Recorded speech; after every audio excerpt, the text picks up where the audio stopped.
Muitas vezes nós ficamos assim surpresos com coisas que acontecem. Mas, meu Deus, eu não sei o que fazer. Nós cometemos um erro grande quando não examinamos as Escrituras, porque nelas cuidamos ter a vida eterna. Jesus disse assim, e elas testificam a respeito dele, a nosso respeito. Jesus falou em João 14, 29, eu vos disse agora, antes que aconteça, para que, quando acontecer, vós acrediteis. Então, tudo que vai acontecer, ele tem presciência, ele sabe. Aquela pessoa que costuma todo dia ler a Bíblia, mas ler assim com atenção e depois orar com atenção e com determinação.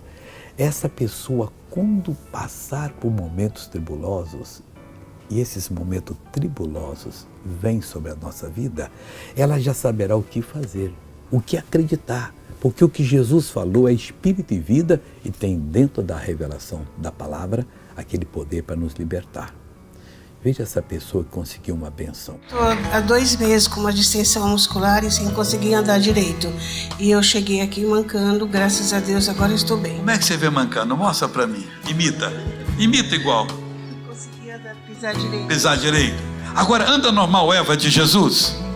E a Eva foi curada, pessoal. Glória a Deus. Agora eu quero orar com você. Vamos falar com Deus.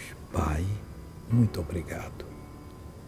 Eu oro com essa pessoa que precisa, necessita, tem, ó Deus, uma necessidade grande de uma operação celestial. Meu Pai, o problema pode ser o mais sério, mas eu uno a minha fé com a fé dessa pessoa.